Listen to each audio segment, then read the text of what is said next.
woke up today and I was like super motivated. I got the house clean. I made breakfast for Jason before he went to work. I made our dinner reservations for Christmas Day, and now I'm on hold trying to get a COVID for Jason because he feels a little sick, so he wants to get tested. But it's been an ordeal, like trying to find a place that'll do same day appointments if they have availability close to his work where he can like stop off and try to get tested. It's just, so I've been on hold for like an hour, so we'll see. But I am going to, after I finish all this up, I'm going to walk over to a coffee shop and kind of work from there and study. It's really cold today, it's 36, but I just feel I need some fresh air and some walk, and I just need to get some exercise and get some new energy, you know, and not just be stuck in the apartment. So I am wearing this to keep my ears warm, and so I had to abruptly jump off the phone because I was waiting to schedule the appointment for my boyfriend's COVID-19 testing, and someone came on the phone, so I had to run in there, and they told me, all right, I'm gonna transfer you to someone else, because apparently they weren't in the right department to try to schedule it. And then they moved me, or transferred me, and more music. They didn't tell me how many people were ahead of me. Like before, there was like only like 2 or 3 people ahead of me. And then it hung up on me after 35 minutes of me waiting. So then I called the numbers straight back, and they were like, we're not even the place that does that. We don't have the numbers for Seattle. Like, we're in Everett or something weird. And I'm like, I don't know. This is a number the website told me to call if your insurance is not listed on the site. And so they said, well, I don't know what's going on. Whatever, can't help you. So I looked up directly, you know, like Googled the actual like clinic called like Polyclinic or something, and called that number.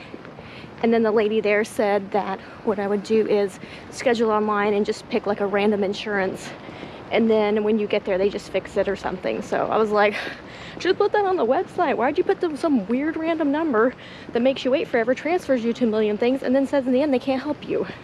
It's very unorganized. So I'm finally on my walk going to the coffee shop. I'm so excited. I need a little outing. I need some exercise. I need to get back to doing my weights, and I haven't been in like 6 weeks or something, but I just haven't felt like going to the gym. Literally the gym is right like next to my apartment, but I just don't feel inspired to go.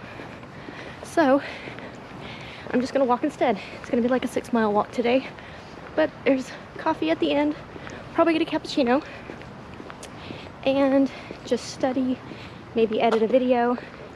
Tomorrow I'm getting a dessert. I always wanted to be someone that could just run for miles and hours on end, but I never can. I hate running. Oh, and actually I think I should do a video on my panic attacks I've had. Not have very many. I know people nowadays, they seem to have panic attacks quite often, probably more than past generations, I feel like. I don't know, it's kind of an interesting phenomenon. But for me, I think it mostly has to do with like working out, like getting out of breath, like feeling your chest get tight and your breath like shorter and shorter and shorter, where you can't really breathe. To me, that seems to be more of like inducing the panic attack. So maybe I'll do a whole video on that. I think that would be interesting, and just to see if other people also experience that. So like in the summertime, I was trying to run and trying to do things, but I would notice that if I pushed myself too much, if I started to get too out of breath and my chest was hurting, getting too tight, it almost felt like a panic attack was going to happen if I continued to push myself. So I was having to be really careful with my runs because I don't want to have that panic attack, especially if I'm out here by myself and stuff. So I don't know, maybe it's something that's real. I think I read that there's something like panic attacks when you do cardio. I feel like I've read that somewhere. I do lots of Googling and lots of reading. I love research and statistics and like numbers and all that kind of stuff. And I like sharing it with other people, even if they don't like it. They want to say, no, it's not that, it's this. I don't know. I'm weird like that, I guess. Oh, look at this. There's like a little like swamp area. Oh, I didn't show y'all. Let me show you my socks. So I have socks, and then I have these little like boot cuffs, and I'm wearing my llama Christmas sweater just because it's the holidays, and so I want to do that. Enjoyable walk. Not a lot of traffic until I get into like Mill Creek area, there's way more traffic. But here it's not like too bad. It's pretty mild. I live more of like in the neighborhood area. Oh, my pocket's open, my phone might fall out. The thing is with this puffy jacket, my sister got it for me, but if I zip up the pockets, it sometimes gets stuck because the jacket's so puffy that it like grabs onto the material. So I've noticed that with this one, so I'm trying to be careful whenever I zip it up. I try to be careful with it. My arm's getting tired. I need to go to the gym. Maybe I'll go. Jason has off all next week, so we were gonna go to Vancouver, but they just require a lot of different types of tests and things like that, and I don't know what about taking Molly across the border, so I just figured it wasn't really worth the hassle. So I do miss Vancouver. I want to go visit again. I've been a couple times and I love it, but I would like to wait maybe until the COVID thing slows down a little, if that ever happens. I mean, we're going on almost year 3 now. When is that gonna happen? So I guess we'll see. Or 2 years, I don't know, I just feel like it's been forever since we've been in this weird state of COVID. So I guess for Christmas we're just gonna kind of like relax, and we'll probably go hiking. We'll take Molly out for lots of walks, and I'd like to get some hikes in for us because we rarely hike because we're just so tired after you work all week. If you have an off day, you just spend that off time just like doing things that you need to do, like cleaning or running errands or grocery shopping, cooking, you know, all those types of things that happen. Resting up, taking the dog for a walk, just like nothing like really cool and extravagant. And there's a lot of cool hikes here. It's just they're a little bit of a drive, like even an hour drive added to a hike each way, plus hours and hours out hiking, it ends up being an all-day thing. So you pretty much have to count that day as just like a hiking day, which I love, but it's not like you can do it every single week, especially if you're really busy and you work a lot and you need a lot of downtime to like recharge and just like be home and get a lot of sleep and rest and stuff like that. So, but we'll see what we do for the holidays. Of course, you know, I'm gonna be filming it, so y'all will see too. I love filming my life. I think it's a lot of fun. Other people think it's weird. A lot of my friends are very anti-social media, or they're like super private. Like they don't even share anything they have going on in their life on social media. I think they kind of look at me as like a weird person because I'm always sharing so much. Like I share all of my thoughts and ideas. Well, not 100% all of them, but a lot of them. I share a lot of my thoughts and ideas, and also talk about like things and hopes and goals and things that may never come true, or maybe things that are still in infancy and maybe they never come true, or they fail, or things happen. And I feel like people, they only want to just post or talk about things once they're a success or once they work, but that's not how the real world works. And I think it's good to see all perspectives. That's why I don't try to be like, oh, I don't want to post about this until I'm, you know, here, or till it's actually made it, because it's just not realistic. Everything that you do is not going to be wildly successful. And if you see the process of someone when they're trying to do different things, find themselves, grow, and build things, you'll see that success is not overnight. And every thought, idea, business, all those things don't become wildly successful overnight. Sometimes they take years. Sometimes they don't turn out at all. Like, these things are normal. And I feel like in our society, we really glamorize wealth, success. And so people who, like me, are trying new things and doing this stuff, you can feel kind of like you're really failing if you're not wildly successful overnight, because we just see so much in our media that everyone just seems to have this big glow up, and not like it takes 30 years to get there, 20 years, you know?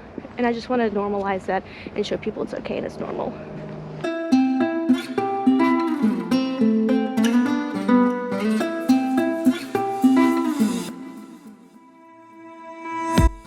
I love this spot where the water is flowing.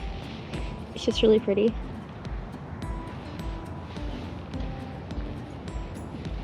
I think Molly jumped in the water up here. One time she just like jumped in. And then we had to like drag her out. She's so funny when she gets over here.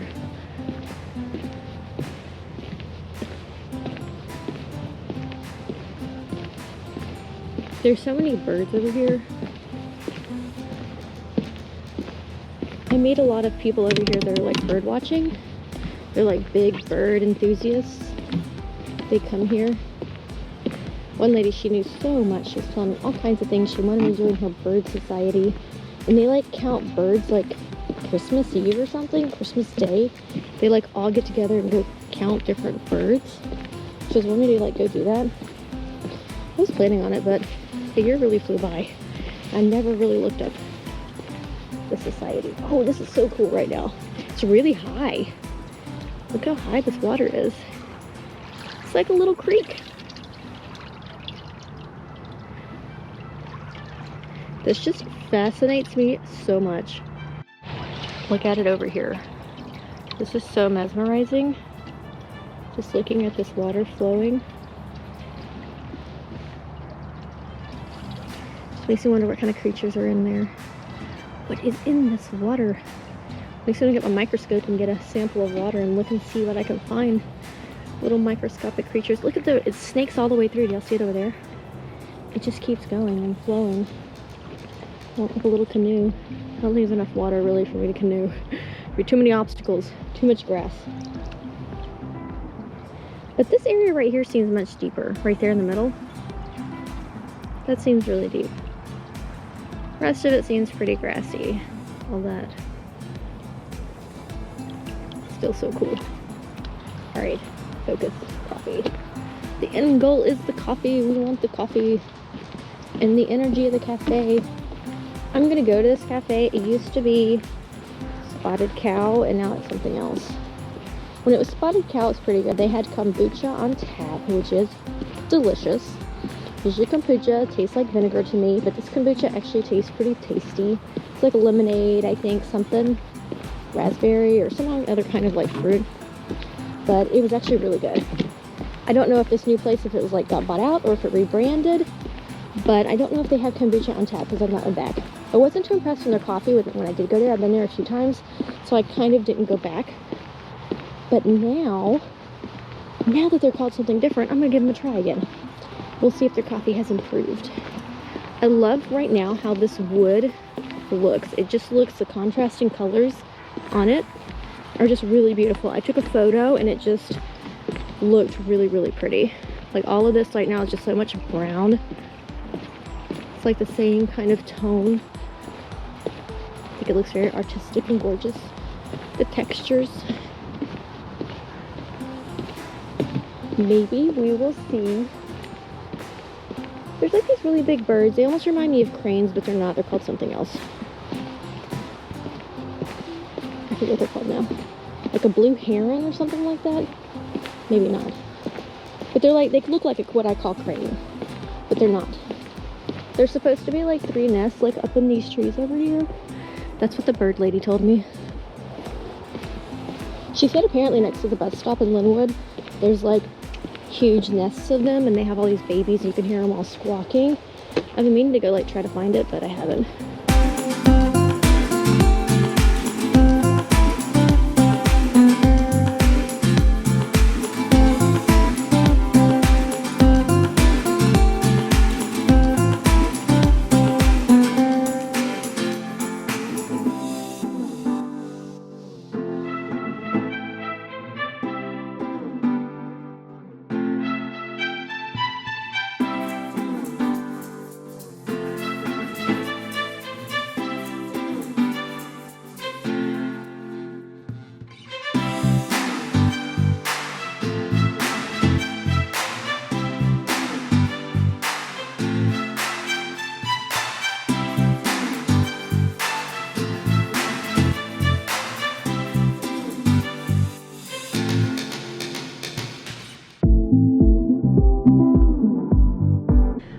Shushu Bakery still does not have dine-ins, so I was able to get my they have some really cute like Christmassy cupcakes and a pumpkin tres leches cake that I'm gonna try. Well, I got the tres leches cake for Jason,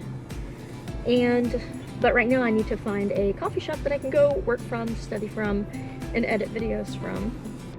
I really love Everett, but the only thing that really annoys me about their parking here is that unlike Seattle, Seattle has like 2 to 3 hour parking, like maximum like 4-hour parking, but here in Everett, they only have 90-minute parking, and I'm like, why would I want to come up here and like pay all this money to eat or get a coffee and food so I can work from a different atmosphere? Just, I have to move my car every hour and a half. And you know, once you park, you have to walk, so that also includes the walk time to and from the vehicle. I just think that Everett would have more people that walked around and spent money, went to shops and coffee shops and things like that, if maybe the parking was able to be extended more than 90 minutes. 90 minutes is, and it's not like they're hurting for parking. They have so much parking everywhere. There's just tons of spots. So I don't get it. Maybe I'll write to them. You know, I love voicing my opinion and letting people know what I think.